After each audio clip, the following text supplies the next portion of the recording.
ज्यांची तुला झाली ते आदरणीय कोंडे साहेब या कार्यक्रमाला एका विलक्षण सूत्रामध्ये गुंफणारे नंदू महाराज, त्यांच्या अर्धांगिनी, त्यांचा सगळा मित्र परिवार, जगन्नाथराव, त्यांचे सासरे बुवा नंदू महाराजांचे, बहनजी ज्या आवर्जून इथे उपस्थित आहेत, ज्यांनी काही कारणाने आपल्याला आलेला आजार परतवून लावण्याची दुर्दम्य इच्छाशक्ती दाखवली आणि जे पूर्ण बरे होती त्याच इच्छाशक्तीने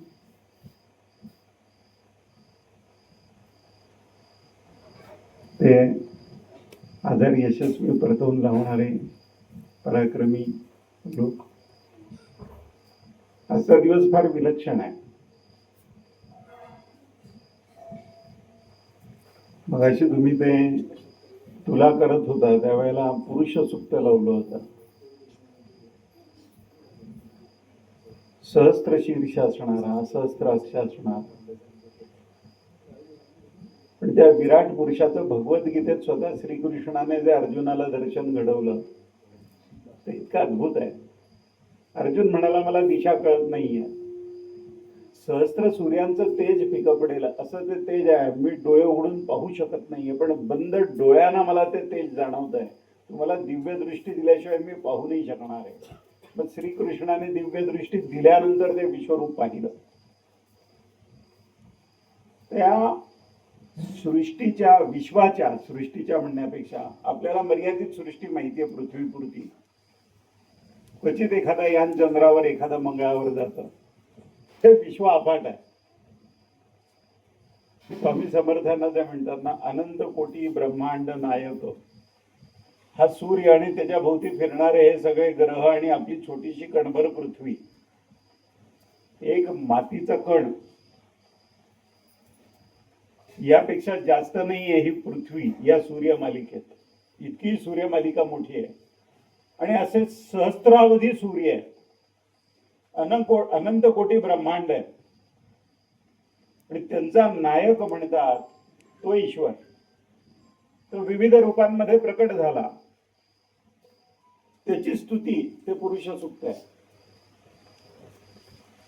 चंद्रमा मनसो जाता चक्षु सूर्यो अजायत. मनाचा कारक जो चंद्र मानला जातो कुंडलीमध्ये महत्वाचा, त्याची निर्मिती आहे. त्याचे चक्षु म्हणजे सूर्य आहे. असं सगळं विराट रूपाचं वर्णन आहे. आणि गमतीची गोष्ट अशी आहे की जे या ब्रह्मांडामध्ये ते या पिंडामध्ये आपल्या देहामध्ये आहे.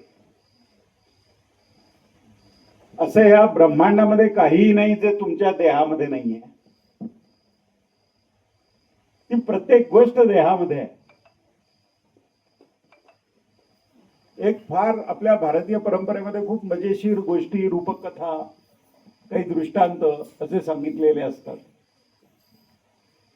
हा विराट पुरुष आणि त्याची शक्ती, आदिशक्ती, तिने निर्माण केलेली सगळी सृष्टी. तो विराट पुरुष तो फक्त साक्षी आहे. मगाशी आपण मला भगवान विष्णूंची आणि लक्ष्मी मातेची तस्वीर दिली, फोटो दिला. तर एकदा म्हणे वैकुंठामध्ये भगवान विष्णू आणि लक्ष्मी देवी बोलत बसले होते. तर अचानक लक्ष्मी देवीने असं बोट दाखवलं आणि विष्णूंना सांगितलं की म्हणे पहा, ते विस्मयकारक दृश्य मला पृथ्वीवरचं दिसत आहे. ते काय आहे दृश्य? ते एक प्रेतयात्रा चाललेली आहे आणि त्या प्रेतयात्रेमध्ये काही लोक अशी चांदीची नाणी टाकतायत, उधळतायत आणि सगळे लोक ती नाणी गोळा करण्यामध्ये धावपळ त्यांची चालू आहे. 4 खांदेकरी आहेत, तेही ते प्रेत खाली ठेवतात आणि जेवढी चांदीची नाणी गोळा करता येतील तेवढी ते गोळा करतात. मग ते दृश्य भगवान विष्णूंना दाखवून लक्ष्मी गालातल्या गालात हसते आणि म्हणते, पहा माझा किती प्रभाव आहे या मृत्यू लोकावर.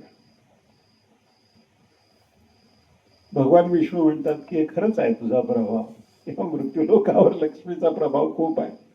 पण म्हणे मला एका प्रश्नाचं उत्तर तुम्ही द्या. म्हणे काय? म्हणे ते सगळे लोक चांदीचे पैसे गोळा करतायत, रुपये गोळा करतायत, ते दिसतंय मला, पण ते प्रेत का नाही त्या चांदीचे पैसे गोळा करत? मग लक्ष्मी देवी गप्प बसतात. विष्णू त्यांना सांगतात की या देहांमध्ये जोपर्यंत चेतना या रूपात मी आहे तोपर्यंतच तुमच्याबद्दल त्याला आदर, प्रेम, सन्मान, आकर्षण जे काय आहे ते आहे. ज्या क्षणी चेतना या देहात नसेल त्या क्षणी जगातलं, विश्वातलं सगळं वैभव आणून पायाशी ठेवलं तरी त्याचा उपयोग नाही होणार.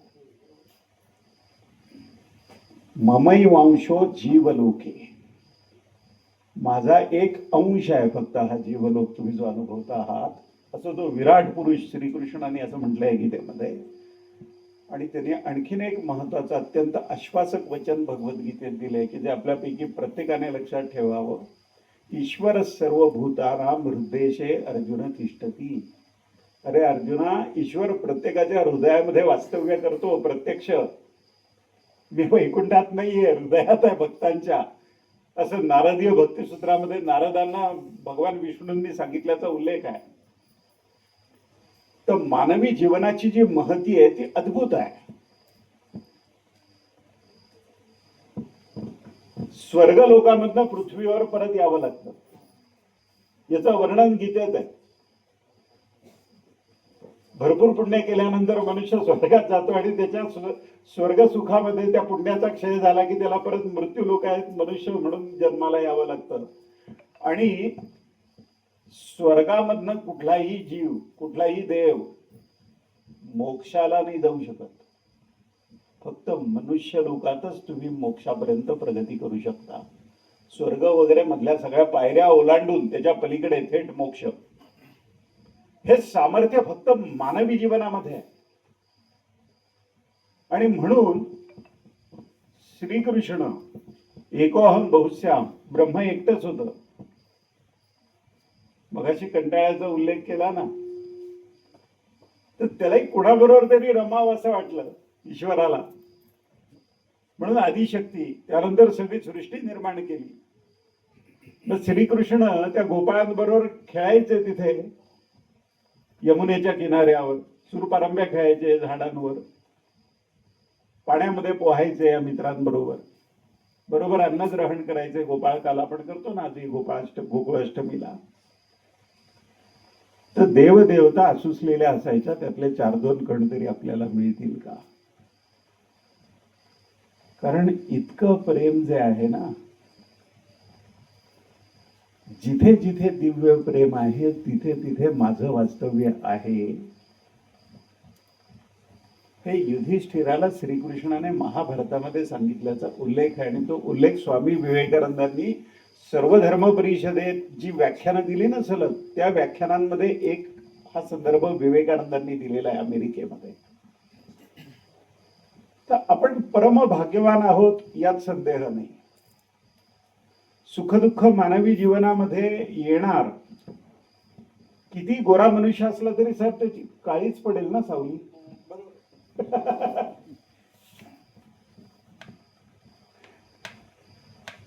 अगदी गोरापान युरोपियन मनुष्य आहे, तो उन्हात उभा केला तर सावली काही गोरी नाही पडत, सावली काळीच पडते. तर ही सृष्टी काही नियमांनी बद्ध आहे. मानवी जीवनात येणारं सुखदुःख जे आहे त्याची अनेक कारण आहेत. आपली पूर्वकर्म आहे, आताची सामाजिक स्थिती आहे, मानवी स्वभावामधली कुटिलता आहे, कारस्थानी वृत्ती आहे. कित्येक लोकांना आपल्या सुखापेक्षा इतरांच्या दुःखाने जास्त समाधान मिळतं. अशी विचित्र असतात लोक माणसं.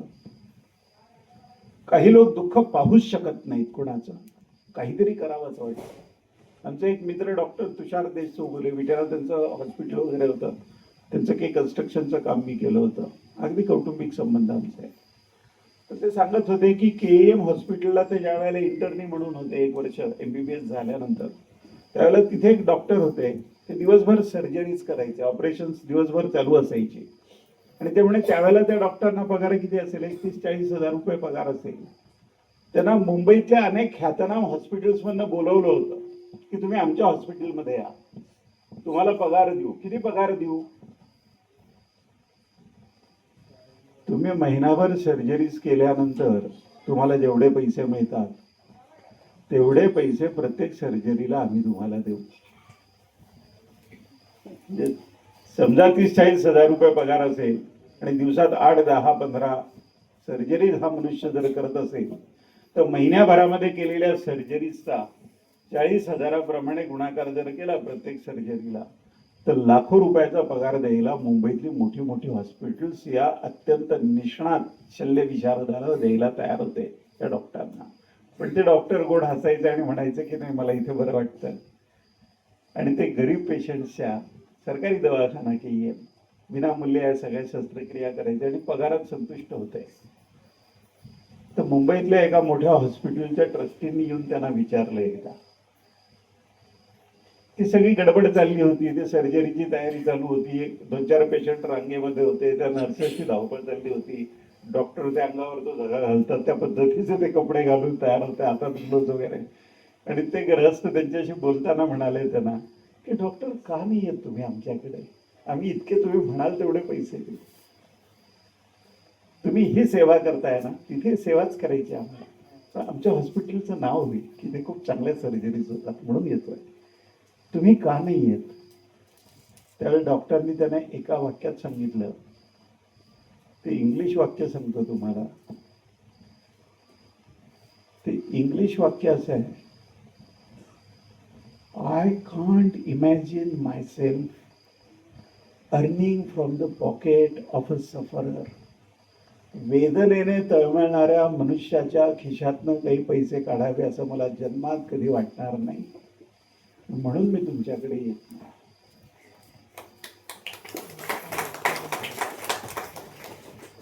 तर मानवी जीवन सत्कारणी लावणारी अशी खूप माणसं आहेत, आपण कल्पना नाही करू शकत मनुष्याच्या महानतेची. मगाशी कर्मचाऱ्यांबद्दल 12 वर्षे एक तप आता तुम्ही नंदुबुवांबरोबर वहिनींबरोबर यांच्याबरोबर काम करता आहात सद्गुरू पॅकेजिंग मध्ये. मी शाळेत ज्या वेळेला होतो ना, 10वीला मी पुण्यात आलो, 9वी पर्यंत धुळ्याला झालं माझं शिक्षण. मग त्यावेळेला सकाळ रोज वाचायचो, आजही पेपर वाचतो रोज. तर अशाच एका पुरवणीमध्ये केळकर नावाचे पुण्यातले कोणी एक उद्योजक होते त्यावेळेला मोठे, आणि त्यांनी आठवण लिहिली होती की कर्मचारी कसे असतात. ते म्हणे की मी युरोपला फिरायला गेलो होतो आणि जर्मनीत गेल्यानंतर मर्सिडीज बेन्झ कंपनीचं मुख्यालय जे आहे ते पाहिलं. तेव्हा मला फार उत्सुकता होती की जगभर ही कंपनी व्यवस्था करते, बघू तर खरी कशी चालवतात हे कंपनी, काय आहे. तर ते म्हणे आम्ही त्या कंपनीच्या रिसेप्शन लाऊंज मध्ये गेलो. त्यांचा तिथला रिसेप्शनवरचा जो माणूस होता त्याने त्यांच्या एका कर्मचाऱ्याला बोलवून घेतलं आणि सांगितलं की यांना काय बोलायचंय ते पहा. त्याला इंग्लिशही येत होतं, त्यामुळे त्याला बोलवून घेतलं. तो कर्मचारी आला, त्याने यांचं स्वागत केलं. इंडियन असं विचारलं, म्हणजे भारतीय आहात का? म्हणे हो. आर यू टुरिस्ट, म्हणजे पर्यटक म्हणून आला आहात का? म्हणे येस. मग त्याने कंपनीची माहिती दिली आणि मर्सिडीज कंपनीने तयार केलेली 125 वर्षापूर्वीची पहिली कार तिथपासून या कारपर्यंत सगळा कंपनीचा इतिहास त्याला उलगडून सांगितला त्या केळकरांना. त्याने 2-2.5 तास तो कंपनीबद्दल आपल्या भरभरून बोलत होता. कसे कसे बदल केले, मनुष्याच्या गरजेप्रमाणे ते बदल आम्ही कसे करतो, सर्वोत्तम कार देण्याचं आम्ही तंत्रज्ञान कसं वापरतो, त्या तंत्रज्ञानावर सतत संशोधन कसं करतो आम्ही, आणि त्यामुळे आमचं स्थान कसं टिकून आहे जगातलं, की मर्सिडीज वापरणं हा एक आत्मगौरव समजतो मनुष्य. तर अशी ही कार कंपनी आहे. तर ते केळकर म्हणाले की त्याने मला 2-2.5 तास माझ्यावर खर्च केले आणि मी त्याला निघताना असं विचारलं म्हणे की तुला हे पक्कच माहिती आहे की मी पर्यटक आहे, मी भारतातनं आलोय, मी काही इथनं कार विकत नाही घेणार, तरी सुद्धा तू 2.5 तास माझ्याकरता का खर्च केलेस? सांगू शकत होता तो की हे फोटो वगैरे बघा आणि ठीक आहे निघा माझा. तू एवढ्या तळमळीने मला 2.5 तास हे का समजावून सांगितलं? तर त्या कर्मचाऱ्याने असं सांगितलं की ज्याही वेळेला तुमची आर्थिक स्थिती अनुकूल असेल आणि मर्सिडीज कुठली प्रीमियम कार, उत्तम कार घ्यावी असं तुम्हाला वाटेल, त्यावेळेला तुमच्या डोळ्यासमोर माझा चेहरा येईल आणि तुम्ही मर्सिडीजचा विचार कराल. याकरता मी 2.5 तास खर्च केले. आणि केळकरांनी तो लेख त्यावेळेला लिहिला होता. ते म्हणे त्यानंतर काही वर्षांनी माझी सांपत्तिक स्थिती मी मर्सिडीज कार वापरू शकेन अशी झाली आणि मी मर्सिडीज कार विकत घेताना इतर कुठल्याही कारचा, प्रीमियम कारचा विचार माझ्या डोक्यात सुद्धा आला नाही. मी मर्सिडीजच विकत घेणार हा विचार माझ्या डोक्यात ज्या वेळेला आला, त्यावेळेला त्या 2.5 तास मला माहिती देणाऱ्या त्या कर्मचाऱ्याचा चेहरा माझ्या डोळ्यासमोर होता. तुम्ही जे पेरता ना ते उगवतच उगवतं. महाभारतामध्ये मोक्ष पर्वामध्ये भीष्माचार्यांचा आणि युधिष्ठिराचा संवाद आहे. भीष्माचार्य शरपंजरी पडलेले आहेत आणि ते शरपंजरी म्हणजे बाणांच्या शय्येवर पडलेले आहेत. सगळ्या देहात बाण शिरलेत आणि असे ते जमिनीवर झोपलेले आहेत बाणांच्या शय्येवर. त्यावेळेला श्रीकृष्णाने युधिष्ठिराला आणि या पांडवांना सांगितलं की पितामह भीष्मांकडनं उपदेश ग्रहण करा. मग त्यावेळेला युधिष्ठिर, भीम, अर्जुन, नकुल, सहदेव, त्यांची आई कुंती, पत्नी पांचाली आणि श्रीकृष्ण असे सगळे त्या भीष्माचार्यांच्या भोवती असे जमलेत. आणि भीष्माचार्यांचा आणि युधिष्ठिराचा संवाद महाभारतात मोक्ष पर्वामध्ये येतो. तर युधिष्ठिर अनेक शंका विचारतो आणि त्या शंकांची उत्तरं ते देतात. त्यामध्ये एक अत्यंत महत्वाचं वाक्य युधिष्ठिराला उपदेश म्हणून भीष्माचार्यांनी जे सांगितलेलं आहे. भीष्माचार्य काय गुणवत्तेचा मनुष्य, विलक्षण योद्धा होते. वचन दिल्यानंतर ते पाळायचं या बाबतीत प्रतिज्ञा कशी, तर भीष्म प्रतिज्ञा म्हणतात. या नावाने प्रतिज्ञा ओळखली जाते. निग्रह. आणि ज्या वेळेला सगळ्या शरीरात बाण रुतले आणि शरीरातनं सगळं रक्त वाहून गेलं आणि मृत्यू आला, त्यावेळेला भीष्माचार्यांनी त्याला सांगितलं की अरे मृत्यू, आता दक्षिणायन चालू आहे आणि उत्तरायण चालू झाल्याशिवाय, प्रारंभ झाल्याशिवाय मी देह सोडणार नाही. तर इथे माझ्या पायाशी उभा राहा, उत्तरायण सुरू होईल तोपर्यंत. हे सामर्थ्य असणारे होते पितामह भीष्म. पितामह भीष्मांचं ते अत्यंत महत्वाचं वाक्य, ते वचन असं आहे, पेरलेलं बीज, केलेलं कर्म आणि उच्चारलेलं वचन कालत्रयीही निष्फळ ठरत नाही. काहीही तुम्ही कर्म करा ते निष्फळ ठरत नाही. मौलींनी ज्ञानेश्वरी सांगितली त्यावेळेला किती लोक असतील हो तिथे ऐकायला? 10-12 असतील. निवृत्ती दादा समोर बसलेले असायचे, सच्चिदानंद बाबा लिहित असायचे, माऊली बोलायचे. त्यानंतर एकनाथ महाराजांच्या कालखंडापर्यंत या महाराष्ट्राला ज्ञानेश्वरी माहिती होती का? माऊलींची समाधी शोधावी लागली त्यांना. एकनाथ महाराजांना वर्णन माहित आहे. आणि त्यानंतर ज्ञानेश्वरीची ती अजान वृक्षाची मुळी गळ्याला लागते वगैरे, ते नुसतं निमित्त आहे. ती ज्ञानेश्वरी जी आहे ती एकनाथांच्या हातात घेऊन मग या सगळ्या लोकांपर्यंत जावी. प्रत्यक्ष ब्रह्मा, विष्णू, महेश आणि आदिशक्ती यांचं रूप जे मानले गेले, निवृत्ती दादा, ज्ञानदेव, मुक्ताई, सोपानदेव, तर त्या ज्ञानेश्वरांची सर्वश्रेष्ठ निर्मिती, कलाकृती असलेली जी ज्ञानेश्वरी जन्मोजन्मी लोक वाचतात, पूर्ण अर्थ उलगडत नाही. जाणीवेचा स्तर जसा बदलेल त्याप्रमाणे त्याचा अर्थ नव्याने लागतो. अशी अद्भुत रचना वयाच्या 16व्या-17व्या वर्षी हा मुलगा कोवळ्या वयामध्ये करतो. आणि अशी अद्भुत रचना ईश्वरी संकल्पाने झालेली त्यानंतर जवळपास तिला 300 वर्ष वाट पाहावी लागते समाजापर्यंत पोहोचण्याकरता. म्हणजे या नियतीची चक्र कशी चालतात याबद्दल महान लोकांना सुद्धा पूर्ण आकलन होणं शक्य नाहीये. या पद्धतीची अद्भुत गोष्ट ही आहे.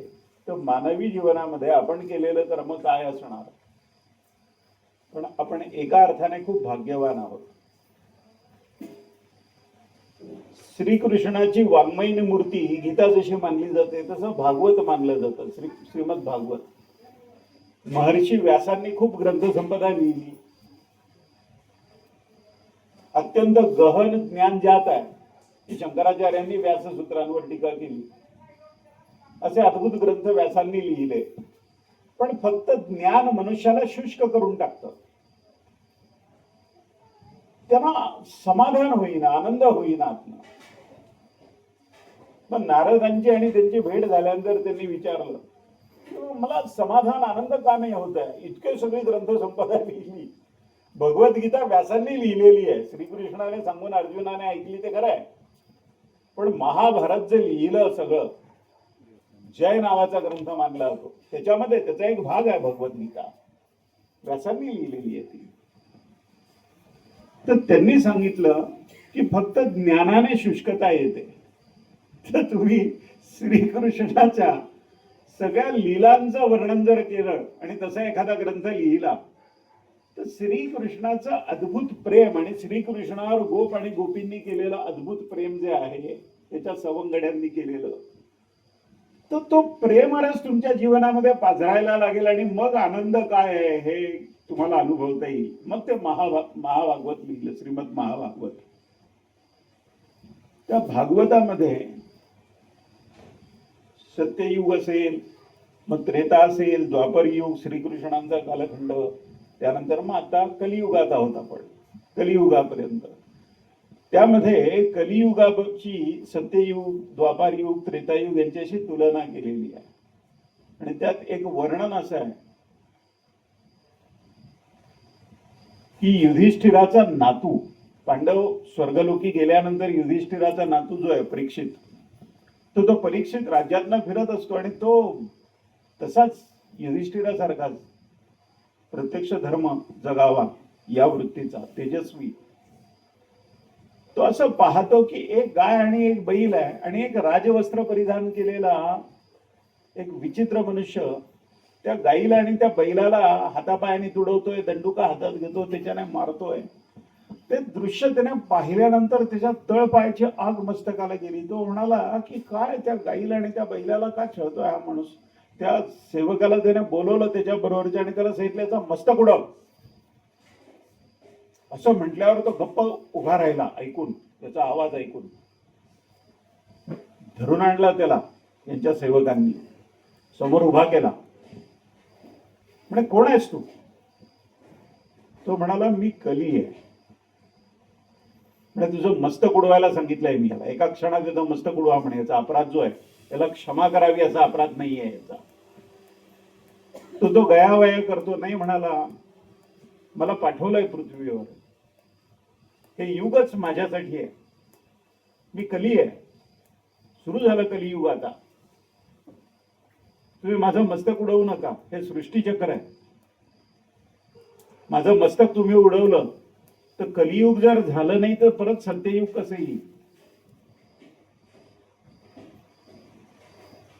मग तो परीक्षित त्याला विचारतो, पण हा अधमपणा तुझा जो आहे याच्याकरता क्षमा नाहीये तुला. तो म्हणतो की तुम्ही मला काय शिक्षा देणार. म्हणजे तुझं मस्तक उडवायचं नाही याचं कारण तुम्हाला सांगितलं, पण मी तुला राज्याबाहेरचा हाकलून देऊ शकतो माझ्या. तर तो म्हणतो या जगात कुठलीच भूमी अशी असणार नाही की जिथे मी असणार नाही. तर म्हणे राज्याबाहेर कसं काय तुम्ही हाकलणार मला.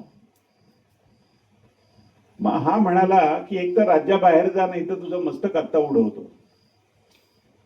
मग तो गयावया करतो आणि तो म्हणतो की असं करा, तुम्ही मला काही ठिकाणं अशी सांगा की त्या पलीकडे मी बाहेर कुठे फिरणार नाही. मग म्हणे काय ती ठिकाणं. तर म्हणे जिथे जाऊन लोक व्यसन करतात ना, ती मद्यालय जी आहेत तिथे माझं वास्तव्य राहील. जिथे लोक खोटं बोलतात ना, क्षणाक्षणाला चेहऱ्यावरच्या सुरकुत्यांना हलवता खोटं बोलतात ना सराईतपणाने, तिथे माझं वास्तव्य असेल म्हणे. जिथे स्त्रीकडे फक्त उपभोग्य वस्तू म्हणून ज्या वेळेला लोक पाहतील ना वेश्यालयात, तिथे माझं वास्तव्य असेल म्हणे. आणि जे जे धर्माने निषिद्ध मानलेलं घृणित कर्म आहे त्या सर्व ठिकाणी माझं वास्तव्य असेल. जिथे ईश्वर असेल तिथे मी असणार नाही, जिथे भक्ती असेल तिथे मी असणार नाही, जिथे सत्य असेल तिथे मी असणार नाही, जिथे प्रेम असेल तिथे मी असणार नाही, जिथे निष्पापपणा असेल तिथे मी असणार नाही, जिथे धर्म असेल तिथे मी असणार नाही. मग त्याने हे वचन कलीने दिल्यानंतर परीक्षित म्हणतो ठीक आहे, सोडून द्या. आणि मग त्याच्या राज्यात तो दवंडी पिटवतो की आता कलियुग सुरू झालेलं आहे, तुम्हाला जीवनात दुःख जर नको असेल तर कलीचं वास्तव्य जिथे जिथे आहे या जागांशी तुमचा यत्किंचित संबंध ठेवू नका, तरच तुम्ही सुखी व्हाल. नाही ते एका क्षणात तुमची बुद्धी पालटेल. आणि श्रीकृष्णाला अर्जुन ज्या वेळेला म्हणतो मी इंद्रिय निग्रह करीन, त्यावेळेला प्रत्यक्ष श्रीकृष्ण अर्जुनाला म्हणतो निग्रहम किम करिष्यसी, कसला निग्रह करतो तू, शक्य आहे का? त्या आधी माया कुणाला गुरफटू शकत नाही असं वाटतं काय तुला म्हणाले. चांगल्या चांगल्यांची बुद्धी भ्रष्ट होते, निग्रह कसला करतो म्हणतोस तू. तर नामस्मरणाने ईश्वर ही चेतना, हा सत्सद विवेक मनुष्यामध्ये निर्माण करतो की तो साक्षी असेल तर त्याच्या साक्षीने काही वेडवाकडं करता येणार नाही. भगवान रामकृष्ण परमहंसांचे म्हणजे विवेकानंदांचे जे गुरु, त्या भगवान रामकृष्ण परमहंसांचे जे अनेक शिष्य होते त्यात एक शिष्य गिरीश बाबू म्हणून होते, गिरीशचंद्र. त्या काळामध्ये एक नाटक कंपनी चालवायचे ते. आणि जीवनाचे सगळे रंग त्यांनी अनुभवले होते, बरे वाईट सगळे. व्यसन होतं त्यांना. तर ते नेहमी रामकृष्णांना भेटले की म्हणायचे की ठाकूर म्हणे तुम्ही कोणाकोणाला व्याधी असता त्यांना तुम्ही आशीर्वाद देता आणि सांगता की आईला मी काहीतरी नैवेद्य दाखवेन आणि आई त्याला जरा बरं करून टाक असं सांगायचे रामकृष्ण. प्रत्यक्ष कालिका मातेशी भवतारिणीशी बोलायचे, आईशी बोलावं तसं. आणि मग ते लोक जे आहेत ते व्याधींमधनं मुक्त व्हायचे. तर ते रामकृष्णांना म्हणाले की म्हणे माझ्यासाठी आईकडे काहीच का नाही मागत तुम्ही. म्हणे काय मागू तुझ्यासाठी. म्हणे आईला सांगा की माझं व्यसन सुटू देत. म्हणे मला क्लेश होता, दरवेळेला तुमच्याकडे आलो की तुमची उंची आणि माझा खुजेपणा आणि त्या व्यसनावर माझं नियंत्रण नाही, मला लाज वाटते स्वतःची, मेल्याहून मेल्यासारखं होतं, काय करणार. तर रामकृष्ण म्हणतात की तू व्यसन का करतो. म्हणे मी त्याशिवाय राहूच शकत नाही. म्हणे म्हणजे तुला ते आवडतं, जे आवडतं त्याच्याशिवाय राहू शकत नाही मनुष्य. म्हणे हो. म्हणे एक साधी गोष्ट कर ना म्हणे तू. म्हणे काय. म्हणे तुला आवडणारी प्रत्येक गोष्ट ईश्वराला अगोदर अर्पण करायची आणि मग त्यानंतर तू ते ग्रहण कर. प्रसाद नैवेद्य दाखवतो ना आपण, तसं म्हणे कर तू. गिरीश बाबूंनी लिहिलंय की रामकृष्णांनी असं सांगितल्यानंतर म्हणे मग नाटक कंपनीत गेले. परत संध्याकाळ त्यांची ठराविक वेळ झाल्यावरती बाटली उघडली.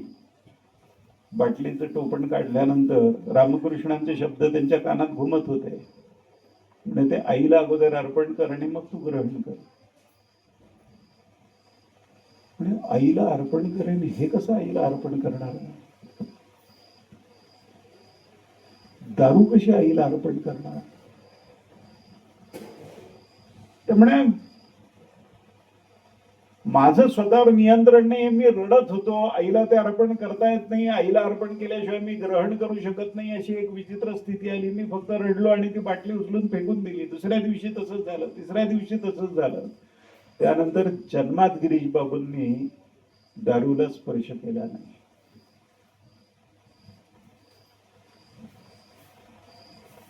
काही कारणाने ज्या वेळेला आपण मोहवश होतो त्यावेळेला ज्याही देवतेवर आपला दृढ विश्वास आहे त्या देवतेला ते अर्पण करावं आणि मग त्या देवतेची इच्छा असेल तर ती देवता तुमच्या हिताचा असेल तरच ते तुमच्याकरता देईल. पैशा इतका आज्ञाधारक नोकर या जगात नाही दुसरा. काही करू शकता ना तुम्ही पैशाने. पैसा नकार देतो का तुम्हाला? मँगो मिल्कशेक प्यायचा म्हटला आणि तुम्ही पैसे दिले तर तो नकार देत नाही. दारू प्यायची म्हटली तरी पैसा नकार देत नाही. पैशासारखा आज्ञाधारक नोकर नाही. पण पैसा इतका महाभयंकर मालक नाही. पैसा हा आज्ञाधारक नोकर आहे पण पैसा निर्दय मालक आहे. त्याला कशाचीही दयामाया नाही आहे. त्या पैशा करता डॉलर करता भारतासारखा श्रीकृष्णाचा, प्रभू रामचंद्रांचा, शिवाजी राजांचा, भगवान महावीरांचा हा देश गोमांसाची निर्यात करतो. पैसा हा निर्दय मालक आहे आणि तो ज्या वेळेला वाकवतो ना माणसाला त्यावेळेला महाभयंकर पद्धतीने वाकवतो. हे आपल्या मानसिक स्थितीवर अवलंबून आहे की त्याला आपण नोकर ठेवायचा की मालक होऊ द्यायचा. आपल्या भारतीय परंपरेतल्या सगळ्या महान लोकांचं जीवन तुम्ही पहा. त्यांच्या चरित्राचा सारांश फक्त 2च वचनांमध्ये मांडता येईल. कुठलाही महान मनुष्य घ्या देशातला, योद्धा पहा, राजा पहा, नीतिमान मनुष्य पहा, साधू पहा, संत पहा, दार्शनिक पहा, तत्वज्ञ पहा. या सर्व लोकांच्या जीवनाचा सारांश तुम्ही जर वाचत वाचत वाचत गेला तर तुम्हाला असं दिसेल की एक समान सूत्र या महान व्यक्तींमध्ये होतं.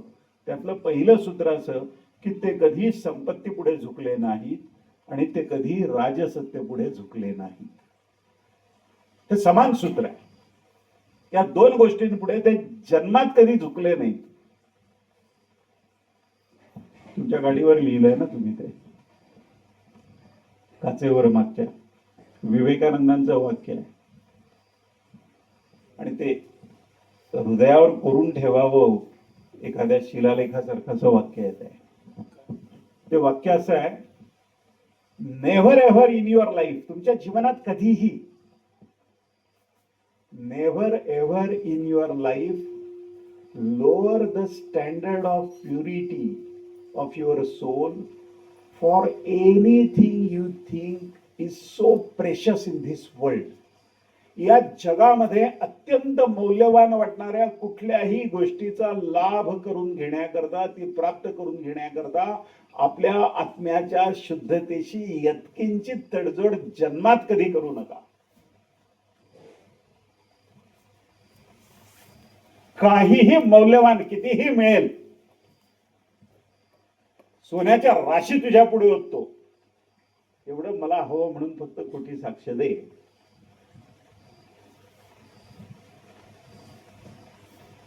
बॅरिस्टर गांधी महात्मा गांधी जे झाले ना, ते रस्किनचे एक पुस्तक रेल्वे प्रवासात त्यांच्या एका मित्राने दिलं. ते पुस्तक वाचून त्यांच्यात परिवर्तन घडलं. काय घडलं परिवर्तन? त्या पुस्तकात असं म्हटलं होतं की खोटं बोलण्यासाठी बोलणं सुद्धा जरुरी नाही आहे. माणूस इशाऱ्यानेच खोटं बोलू शकतो. आणि विवेकानंदांचं वाक्य आहे, सत्य आणि निर्भयता या एका नाण्याच्या 2 बाजू आहेत.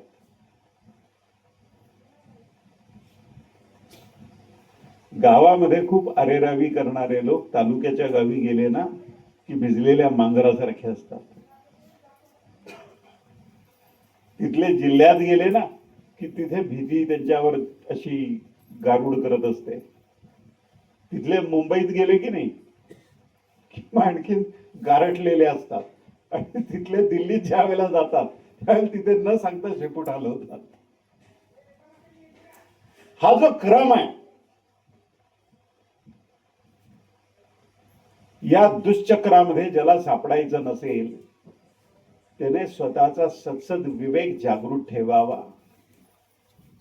जेही चांगलं वाईट माझ्या आयुष्यात माझ्या वाट्याला येईल.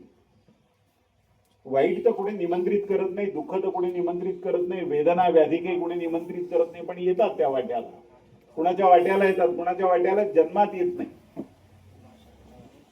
हे सगळे नियम आपण आसन प्राणायाम प्रत्याहार धारणा ध्यान समाधी सगळं अष्टांग योग लिहिलाय की नाही. आरोग्य उत्तम राहावं याकरता योगशास्त्राची निर्मिती झाली, आसनांची निर्मिती झाली, सूर्य नमस्कार प्राणायाम या सगळ्या गोष्टींची निर्मिती झाली.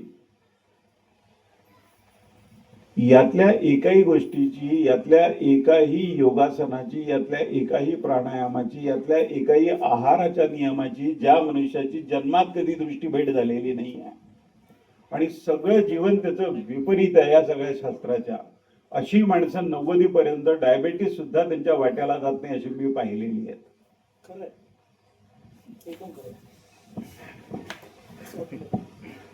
आश्चर्य वाटावं असं आहे.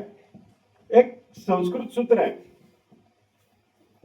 आमचे जरा वयस्कर माझ्यापेक्षा स्नेही कर्णिक म्हणून बँक ऑफ इंडियात होते मॅनेजर, चांगले कौटुंबिक संबंध आहेत माझे, आता मुंबईला असतात.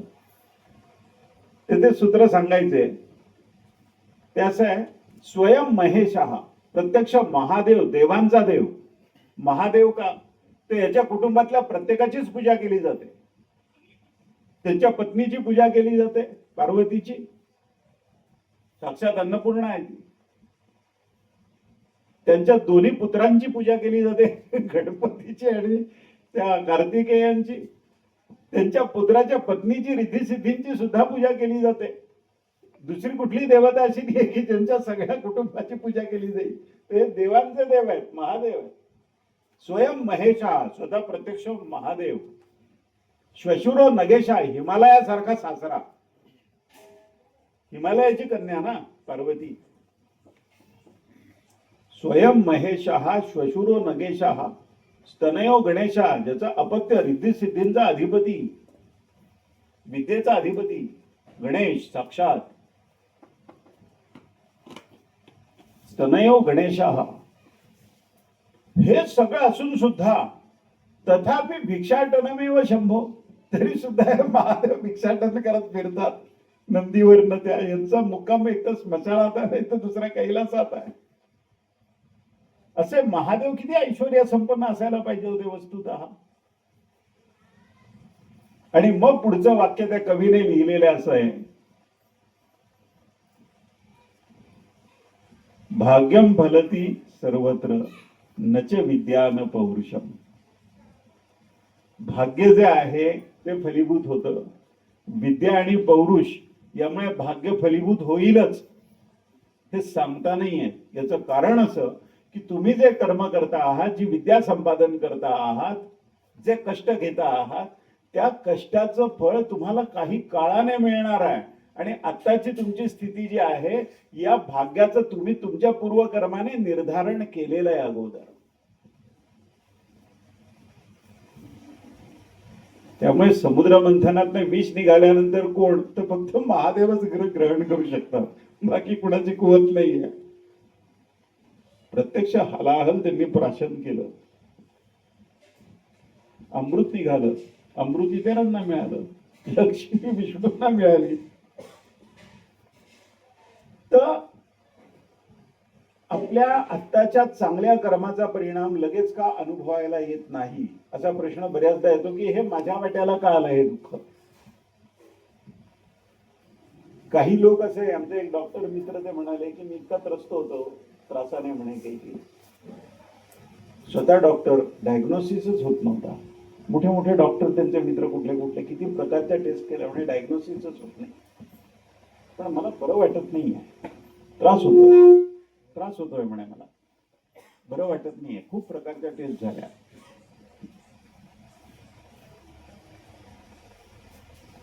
तर म्हणे त्या वेळेला तो त्रास व्हायचाच होता मला, आणि काही कारणाशिवाय कुठल्याही ट्रीटमेंट शिवाय मला खडखडीत बरं वाटायला लागलं एकदम. तो ठराविक काळ मला त्रास व्हायचाच होता, तो झाला, आणि कुठल्याही औषधाशिवाय आता मला बरं वाटतंय म्हणाले. तर हे आश्चर्यकारक आहे. आपल्याला जे असं वाटतं ना की आपण ही सगळी चांगली कर्म करतो आणि त्याचं फळ का नाही लगेच मिळत. लोक तर मौज मजा करताना दिसतात, चित्रविचित्र प्रकारे पैसे मिळवताना दिसतात, नीती अनितीचं यत्किंची त्यांची दृष्टी भेट होत नाही, तरी सुद्धा ते मजेत दिसतात. आणि आम्ही प्रामाणिक कष्ट करतो 8-8 तास, आम्हाला का नाही या कष्टाचं फळ मिळत. केलेलं कर्म कधी निष्फळ ठरत नाही, भीष्मांचं जे वचन आहे ते आपण लक्षात ठेवावं. एक शेतकरी होता, त्या शेतकऱ्याने खपली गहू केला, मोठीच्या मोठी कोठी होती, त्या कोठीत ठेवायचे ते गव्हाची सगळी पोती त्यात खाली करायचे आणि मग त्यात राख आणि कडुनिंबाची पानं टाकून ते टिकवायचे गहू. आणि खाली एक छोटासा दरवाजा होता, त्यातनं तो गहू बाहेर काढायचा. त्या शेतकऱ्याला कोणीतरी सांगितलं की यापेक्षा चांगला दर आणि यापेक्षा उत्तम दर्जाचा जो आहे तो मध्य प्रदेशातला कुठला एक गहू आहे, त्या गव्हाची लागवड जर केली तर तुला पैसे खूप चांगले मिळतील. तर त्या गव्हाची लागवड केली. मग त्याची पोती आली, टाका म्हणे त्या कणगीत. मग पाहुणे आले, काही सण समारंभ असेल, मग तो सांगत होता की असा असा तो गहू आणला मी, त्याचं छान पीक आलं यावेळेला, ठेवलंय कोठीमध्ये. तर जेवायला त्या पोळ्या वाढल्यानंतर त्यांच्या मित्राने त्या पाहुण्यांनी सांगितलं की म्हणे हा काही तो गहू नाही आहे तुम्ही सांगता तो. तो म्हणाला हो ना, अगोदर गेल्या वर्षीचा गहू त्या कोठीत होता ना, खालचं दार उघडल्यावर तो अगोदर आला, तो संपल्याशिवाय पुढचा नाही येणार आता. तो क्रम आहे. मूल जन्माला घातलं की त्याला पॅकेज मिळेल का? अबाकडे शिकवावं लागेल. अगोदरच्या जन्मी तो महापंडित असेल कदाचित, पुढच्या जन्मी ती साधना करेल, पण प्रारंभ त्याचा अबकड श्री गणेशा याच्यानेच होणार आहे ना. ती रचना आहे सृष्टीची, ती समजून घ्यायची आणि त्याप्रमाणे तक्रार न करता चालायचं. मग जिथे सतत तक्रार करावीशी वाटेल तिथे संवाद कमी करायचा आणि थोडं आत्ममग्न राहायचं, आत्मचिंतन करायचं शांतपणाने. आपल्या उत्कर्षाचा मार्ग आपण शोधायचा. बुद्धिबळामध्ये उंड तिरका चालतो, रस्त्याने तर सरळ चालताना दिसतो. हत्ती उभा चालतो आणि आडवाही चालतो. तुम्ही जर विचारलं की का हत्ती कधी आडवा जात नाही, तुम्ही कसं काय बुद्धिबळात आडवा हत्ती नेतात, तो म्हणतो की बुद्धिबळ खेळायचं असेल तर हे नियम तुला मान्य केले पाहिजेत. देह धारण केला की त्या देहाबरोबर सुखही आलं दुःखही आलं, हे मान्य करण्याशिवाय पर्याय नाही. मनुष्य आहे तोपर्यंत सावली आहे. मग त्या सुखदुःखाची तीव्रता, त्याचा अनुभव कुणाला येतो? त्याचा अनुभव मनाला येतो. सर्जरी करतात ना, ऑपरेशन मोठे एखादं, त्यावेळेला डॉक्टर्स अॅनास्थेशिया वापरतात, भूल देतात, कारण मनाला वेदनेची जाणीव होते, शरीराला होत नाही. शरीराला वेदनेची जाणीव जर होत असती तर तुमच्या मनाला फक्त अॅनास्थेशिया देऊन बधिरता येऊन शरीराला वेदना झाल्याच असते की नाही. वेदना मनाला होतात.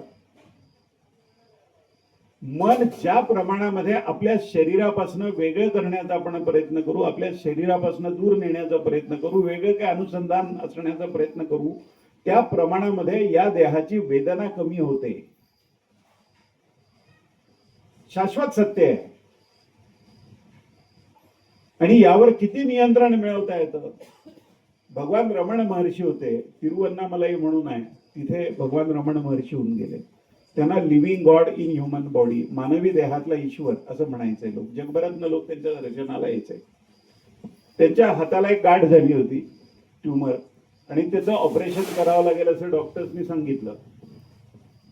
म्हणजे ते म्हणे ठीक आहे, हरकत नाही. मग ते ऑपरेशन देण्याकरता भूल द्यावी लागेल म्हणे ती कशासाठी देतात? म्हणजे त्यामुळे वेदनेची जाणीव होत नाही. रमण महर्षी हसले आणि त्यांना म्हणाले की मला नाही वेदनेची जाणीव होत. म्हणजे असं कसं शक्य आहे? म्हणे हो, मला नाही जाणीव होणार त्याची. तुम्ही करा ऑपरेशन, फक्त किती वेळ लागेल आणि केव्हा सुरू करणार मला सांगा. मग त्यांना जगभरातनं जी पत्र यायची आणि त्या पत्रांची उत्तरं ते सांगायचे, त्याप्रमाणे लिहिली जायची आणि ती उत्तरं सगळी जगभर पाठवायचे. ते शंका असायच्या लोकांना धर्माबद्दल, ईश्वराबद्दल, तत्वज्ञानाबद्दल. तर म्हणे ते पत्रांना उत्तर देण्याचं काम माझं चालू राहतो, मी हात इथे ठेवतो, तुम्ही करा ऑपरेशन, तुम्हाला जे करायचं ते. ऑपरेशन सुरू झालं, ऑपरेशन संपलं. तोपर्यंत एक 10-20 पत्रांना उत्तर देऊन झाले. रमण महर्षी प्रत्येक पत्र तो वाचून दाखवायचा, आश्रमातला माणूस ते उत्तर सांगायचे, तो लिहून घ्यायचा. मग दुसरं पत्र, मग तिसरं पत्र. डॉक्टरने ऑपरेशन झाल्यानंतर रमण महर्षींना बँडेज वगैरे पूर्ण केल्यानंतर सांगितलं की महर्षी ऑपरेशन पूर्ण झालं.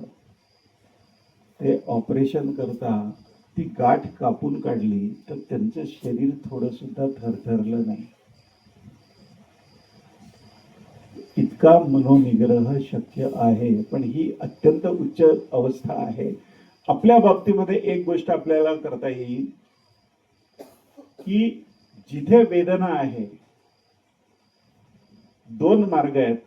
जिथे वेदना होते तिथे मन एकाग्र जर केलं ना तर ती वेदना कमी कमी कमी कमी कमी होते याची जाणीव आपल्याला होईल. कारण मन त्या स्थितीत स्थिर नाही राहू शकत. किंवा मन तिथे जाऊच नाही दिलं, पायाच्या अंगठ्याकडे तुम्ही फक्त मन स्वतःच केंद्रित केलं किंवा भ्रूमध्यामध्ये इथे मन केंद्रित केलं, ज्या ज्या वेळेला त्रास होईल त्या त्या वेळेला फक्त भ्रूमध्यामध्ये इथे मन केंद्रित जर केलं आणि आपल्या श्वासावर लक्ष ठेवलं तर तुमच्या वेदनेची तीव्रता आश्चर्यकारक रीतीने कमी होते. योगशास्त्रामध्ये या सगळ्या गोष्टी आलेल्या आहेत. मन एव मनुष्याणाम कारणम बंध मोक्ष. मनुष्याच्या मनाची स्थिती त्याच्या बंधनाचं आणि त्याच्या मुक्ततेचं कारण आहे, त्याच्या वेदनेचं आणि त्याच्या सुखाचं कारण आहे. ज्या क्षणी मनाला त्याच्या कळेल की या सुखदुःखाशी माझा काही संबंध नाही, त्या क्षणी त्याची तीव्रता कमी कमी कमी होते, हळूहळू लुप्त होतं. कुठल्याही गोष्टीला इंधन लागतं ना. मनाला तुम्ही जर इंधन पुरवलं तर मन त्या गोष्टीत पुन्हा पुन्हा पुन्हा पुन्हा रमायला लागतं. मनाला तुम्ही इंधन जर पुरवलं नाही तर मन शांत होतं. मन शांत झालं की शरीर किती वेदना देत असेल तर त्या वेदनेचा त्रास तुम्हाला जाणवणार नाही. शरीराची वेदना शरीराला. आणि ते कसं आहे माहिती आहे का, एक जखम झाली तुम्हाला, कुठेतरी पडतात ना मुलं सायकल चालवताना शिकताना, गुडघे फुटलेले असतात. सायकल शिकला का असं विचारतात लोक, गुडघ्याला पट्ट्या बघितल्या की लहान मुलांच्या. मग त्या गुडघ्याची जी काही पट्टी लावलेली आहे, ती जी जखम त्याला झाली आहे, त्या जखमेचा खूप त्रास होतो. आणि ड्रेसिंग करताना ती मुलं जोरा जोरात ओरडतात, लहान मुलं. असं घट्ट धरून ठेवावं लागतं आई वडिलांनी त्या मुलांना. जखमेचं ड्रेसिंग करायला ते कंपाऊंडरने नुसता हात लावला आणि तो बोळा कापसाचा लावला की जो ओरडतो तो जोरा. मग ते धरून ठेवतात. जखम बरी झाल्यानंतर तो जो व्रण आहे, तो व्रण तुम्हाला परत वेदना देतो का जन्मात कधी? फक्त कधीतरी ती जखम होती याचं लक्षण आहे ते. तसं कुठलीही तीव्र वेदना आणि कुठलेही भयंकर दुःख ज्या वेळेला आपल्या जीवनात येईल त्यावेळेला आपण आठवून पाहावं की ज्या वेळेला हे दुःख आणि वेदना माझ्या जीवनात नव्हती त्यावेळेचा माझं अनुभव काय आहे. त्यावेळेला मी आनंदात होतो, त्यावेळेला मी सुखात होतो, त्यावेळेला मी गप्पा मारायचो, त्यावेळेला मजा करायचो. ती अवस्था नाही. आता ही अवस्था आली, ती अवस्था टिकली नाही तर ही अवस्था सुद्धा टिकणार नाही. हे दुःख टिकणार नाही, ही वेदना टिकणार नाही, ही व्याधी टिकणार नाही. मी याच्या पलीकडे जाईन. कारण ही व्याधी नव्हती, हे वेदना नव्हती, हे दुःख नव्हतं त्यावेळेला मी होतो. आता हे दुःख आणि वेदना मी अनुभवतोय, उद्या हे असणार नाही माझ्या मागे. अव्यक्तादीनी भूतानी व्यक्त मध्यानी भारत अव्यक्त निधनानी एव तत्र का परिदेवना. अव्यक्तातनं आपण व्यक्त झालो.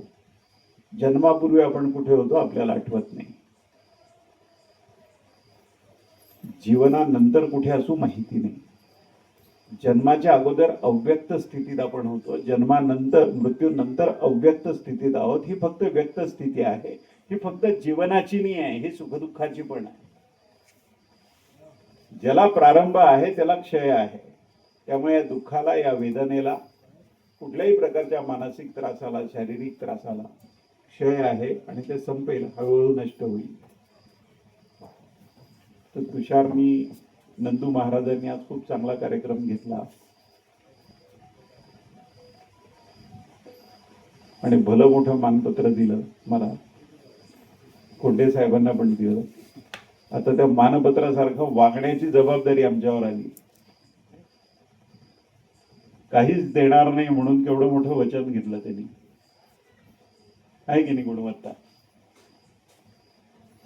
तुमचं सगळ्यांचे खूप खूप आभार. तुम्हाला सगळ्यांना मनपूर्वक धन्यवाद. आणि जगन्नाथ शिंदेंनी टागोरांची सांगितली तुम्हाला कविता ती, की काही पूर्वकर्माने दुःख वाटायला येईल, त्यातनं सोडवू नको मला, मी ते सहन करू शकेन असा कणखरपणा मला दे, मी तो आत्मसात करेन. तर जीवनाला न डगमगता, आणि ते हरिवंशराय बच्चनांची रचना अमिताभ बच्चनने म्हटलेली ती ऐकली आपण, तू मुझे कब तक रोकोगे. कोंडे साहेबांना कुठलंही दुःख रोखू शकत नाही, आणि ते म्हणतात त्याप्रमाणे पुढचे वाढदिवस जे आहेत ते नियमितपणे होतील. एक महिन्याभरापूर्वी मी बेळगावला व्याख्यानाला गेलो होतो. मुद्दाम कोंडे साहेबांना सांगण्यासाठी सांगतो. तिथे एक वसंतराव नाईक म्हणून आहेत ग्रस्त. तर माझी युट्यूबवर व्याख्यान ऐकायचंय, माझे लेख वाचायचे, अधनमधनं त्यांचा फोन यायचा, मला बोलणं व्हायचं. 2-4-5 वर्षापासून आमचं बोलणं चालू आहे, गप्पा चालू आहे. त्यामुळे तुम्ही बेळगावला केव्हा येणार आहात मला सांगा, मी तुम्हाला भेटायला येतो. म्हटलं ठीक आहे. मग बेळगावला एक व्याख्यान होतं, त्याकरता मी गेलो होतो. मग तिथे ज्या हॉटेलमध्ये अजंठा कॅफे म्हणून आहे तिथे मुक्काम होता माझा. मग तिथे पोहोचल्यानंतर त्यांनी सांगितलं मला की तिथे आल्यानंतर मला फोन करा. मी फोन केला. पाऊस पडत होता. त्या पडत्या पावसामध्ये ते रेनकोट वगैरे घालून एक मनुष्य बरोबर घेऊन ते ग्रस्त आले. 91 वय आहे त्यांचं. मी फोन केल्यानंतर 15व्या मिनिटाला ते त्या रूममध्ये हजर होते. मी थक्कच झालो. आणि दुसऱ्या दिवशी व्याख्यानाला ते आले आणि मला म्हणाले, निघतो मी अभयजी, काय तुम्ही घरी आला नाही, काही नाही, गडबड आहे तुम्हाला फार म्हणता, मला परत विटायला यायचं होतं. ते स्कूटर व्यवस्थित बटन स्टार्ट स्कूटर केली आणि स्कूटरवर बसून माझ्यासमोर 91 वर्षाचा माणूस सहज निघून गेला. बाबासाहेब पुरंदरे ज्या वेळेला 97 वर्षाचे होते पर्यंत आमच्या नियमित भेटीगाठी झाल्या. मी आणि नचिकेत त्यांना गप्पा मारायला जायचो. शिवचरित्रातल्या शिवाजीराजे पन्हाळ्यावर केव्हा गेले, विशाळगडावर केव्हा गेले, दिवसाचा कुठला प्रहर होता, साधारण किती वाजले असतील, त्यांच्या बरोबर कोण कोण होते, त्यावेळेला गडावर कुणी त्यांचं स्वागत केलं, कुणी दरवाजे उघडले, इथपासनं सगळी इत्थंभूत माहिती खडानखडा स्मरणशक्ती 97व्या वर्षी तल्लक होती. तर मानवी शरीर जे आहे ना, किमान 100 वर्ष आपण जर काही उपद्व्याप जर नाही केले, शरीराला त्रास होईल असं जर आपण वागलो नाही, प्रकृतीच्या नियमांचं, सामान्य नियमांचं उल्लंघन जर आपण केलं नाही, भूक लागल्याशिवाय जेवायचं नाही, तहान लागलं तर पाणी प्यायचं, भूक नसताना जेवू नये, मग तो अग्नी प्रज्वलित झालेला तुम्ही खाल्लेलं अन्न जे आहे ते पचन करतो त्याचं. अशा काही साध्या साध्या नियमांचं पालन जर केलं आपण, तर मानवी शरीर जे आहे 100 वर्ष जगण्याकरता प्रकृतीने तयार केलेलं आहे. आणि तसं ते जगेलच जगेल. त्यातली जी वर्ष कमी होतील, समजा 5 कमी झाली, 10 कमी झाली, 20 कमी झाली कुणाची समजा, तर काहीतरी त्यामागे आपल्या चुका असतील. कर्मानुबंधिनी मनुष्य लोके भगवद्गीतेतलं सूत्र आहे. आपल्या कर्माच्या अधीन आहे आपलं जीवन आत्ताचं मानवी जीवन जे आहे. तर त्यामुळे त्यात अशक्य काही नाही. बेळगावजवळ बाळेकुंद्री म्हणून आहे. त्या बाळेकुंद्रीला पंत महाराजांचा मोठा आश्रम आहे. म्हणजे तिथे पंत महाराजांच्या पुण्यतिथीच्या वेळेला एका वेळेला 1 लाख लोक महाप्रसादाला बसतात. त्या अमराईमध्ये सगळे भव्य आहे, ते पाहण्यासारखं आहे तो सोहळा. तर तिथे आमचे एक मित्र राजाभाऊ लाटकर, तर ते काही सामुदायिक मौंजी बंधनाचा कार्यक्रम घ्यायचा म्हणून मी व्याख्यानाला जायचो तिथे. तर तिथे एका ग्रहस्थांनी, साधारण एक 70-72 वर्षाचे ग्रहस्थ, त्यांची मला ओळख करून दिली. म्हणे अभयजी हे पुण्याहून आले. म्हटलं ठीक आहे. म्हणे कसे आले नाही विचारलं तुम्ही. म्हटलं कसे वाटते, बसने आले असतील किंवा कारने आले असतील. म्हणे पुण्याहून बाळेकुंद्रीला, बेळगावच्या पुढे, ते सायकलवर आलेत म्हणे 72 वर्षाचे ग्रहस्थ. मी त्याला वाकून नमस्कारच केला. ते म्हणे यात विशेष काही नाही. म्हटलं का बरं. म्हणजे माझे वडील अजून सदाशिव नारायण शनिवार आणि कसबा पेठेत सायकलवर न फिरतात. हं? त्यांचं नाव लक्षात नाही माझ्या. कसबा पेठेत राहणारे ग्रस्त होते.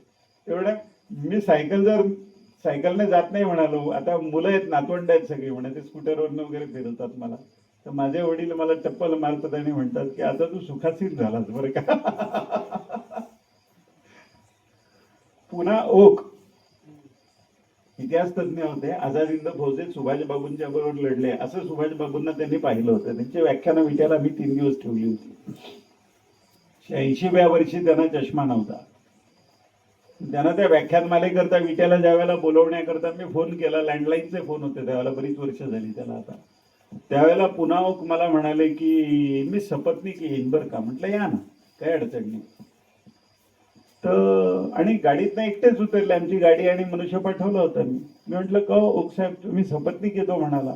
म्हणे नाही, माझ्या पत्नीला म्हणे तिचं माहेरी फोन झाला साताऱ्याला आणि आईने सांगितलं की तुम्ही ते व्याख्यानं वगैरे काय जोडायची ती जोडा परस्पर तिकडे.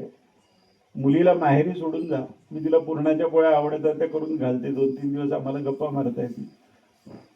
यांचं वय 86, पत्नीचं वय किमान 80-81 तरी असेल. तिची आई, तिचं वय किती असेल, 100च्या घरात असेल. आणि ती या लेकीला माहेरी आली म्हटल्यानंतर तिला आवडतात म्हणून पुरणाच्या पोळ्या करून घालते, 2-3 दिवस तिला चांगलं. आणि तुमचं व्याख्यान ऐकून मानसिक त्रासच होईल म्हणे तिला, त्यापेक्षा माहेरी का नाही सोडून जात. तर अशी अद्भुत माणसं मी डोळ्याने पाहिलेली आहेत. तर आपल्यापैकी प्रत्येकावर तशीच परमेश्वरी कृपा हो, प्रत्येकाला दीर्घायुष्य मिळो, सगळी इंद्रिय अखेरपर्यंत जगाचा निरोप घेईपर्यंत, देहाचा आणि जगाचा इंद्रिय ठीकठाक राहोत. दृष्टी, कान, गंधज्ञान, चव सगळं उत्तम. स्वयंपाकघरामध्ये एखादं भांडं थोडं करपलं तर पटकन बाहेर 90मध्ये मनुष्याला कळलं पाहिजे की काहीतरी करपलंय जरा. असं गंधज्ञान तीव्र हवं. अशी ईश्वराने तुमच्या सगळ्यांवर कृपा करावी अशी प्रार्थना स्वामींच्या चरणी करतो आणि तुम्हा सगळ्यांना खूप खूप धन्यवाद देतो. श्रीराम समर्थ.